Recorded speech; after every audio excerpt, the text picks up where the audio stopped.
तीन दिवस झाले काय आलं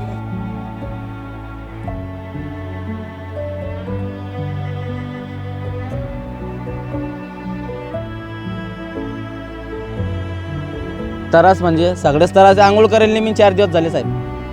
हा पाणीच नाही घरी.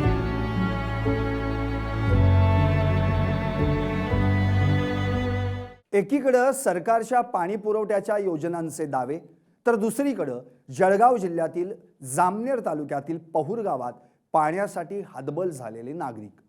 महिनाभरापासून नळ कोरडे पडल्यानं महिलांना भर उन्हात आणि रात्रीच्या अंधारातही घरापासून दूर जाऊन नदीपात्रात झरे पाडून पाणी काढावं लागतंय.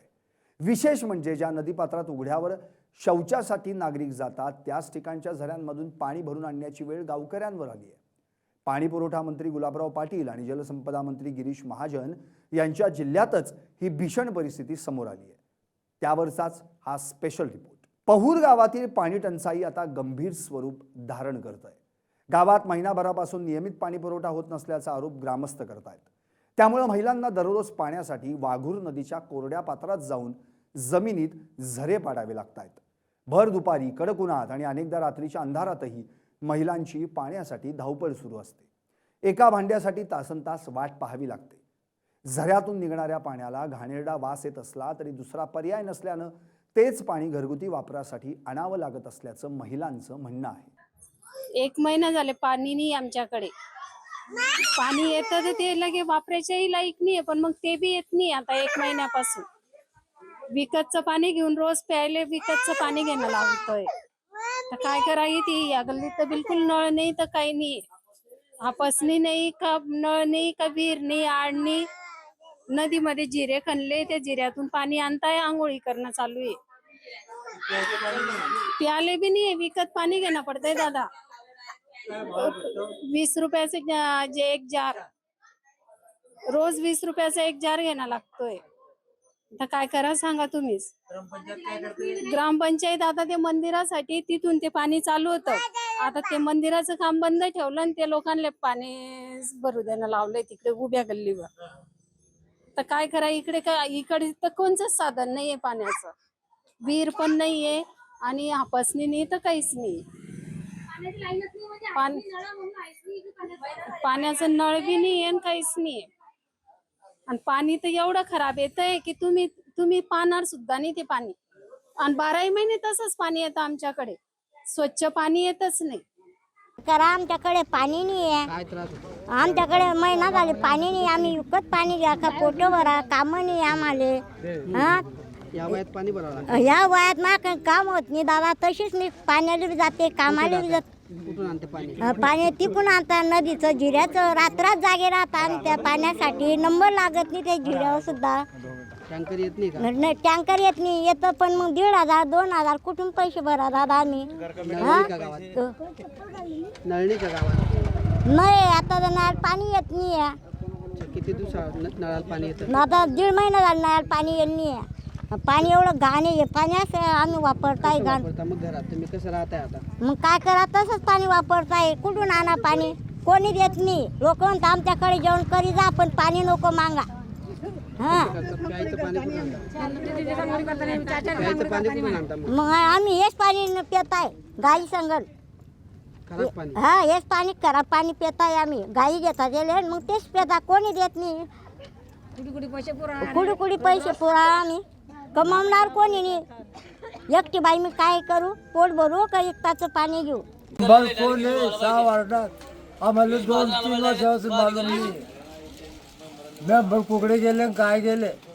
आम्ही मारू मारू आमचे जीव चालले. समजलं का भाऊ? 8 दिवस सकाळी पाणी राहत नाही. अरे 3 दिवस झाले 3 दिवस झाले काय आलं का खोटं आहे. खोटा झालं पाणीच नाही. हात धुवायला पाणी हात धुवायला एवढी आनंद चालली. अरे हा गटरीचा बा ऐकण्याचं किडे झाले.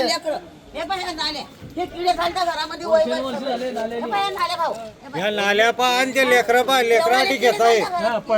नाही पडले. परिस्थिती इतकी बिकट झाली आहे की पिण्याच्या पाण्यासाठी अनेक कुटुंबांना विकतचे वॉटर जार घ्यावे लागतात। रोजंदारीवर जगणाऱ्या कुटुंबासाठी हा अतिरिक्त आर्थिक भार ठरतोय। गावात टँकरही नियमित येत नसल्याचा आरोप ग्रामस्थांनी केलाय। नेमकं तुम्हाला किती दिवसापासून पाणी येत नाही, काय नेमकी अडचण येत आहे? सर 1 महिना झाला पाणीच नाही डायरेक्ट गावात. अच्छा, हां, का बरं पाणी नाही? पाणी आता काबर नाही आहे, पाणी नळाले पाणीच नाही आहे. आणि ग्रामपंचायतला विचारलं ते म्हणतात धरणाले पाणी नाही आहे. काय त्रास होते मग तुम्हाला? त्रास म्हणजे सगळेच त्रास आंघोळ करेल नाही मी 4 दिवस झाले साहेब. अच्छा, हां, पाणीच नाही घरी. का बरं मग ग्रामपंचायत टँकर देत नाही का? ग्रामपंचायत टँकर देते साहेब, पण ते 2-2, 3-3, 4-4 हंडे देत आहे.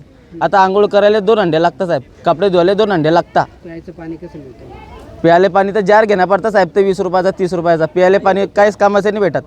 विकत हां, ते नळाले पाणी जे येतं ते एकदम गंडूळ पाणी येतं साहेब, एकदम खराब पाणी येतं साहेब. वापरायचं पाणी कुठून आणतो? वापरायला सुद्धा चांगला वाटत नाही ते पाणी, पण मजबुरान वापरणं येते. कुठून आणतो? आता आम्ही इथे नदीतून आपण ते थोडं जिऱ्याचं पाणी काढून आणतं आमच्या बाया.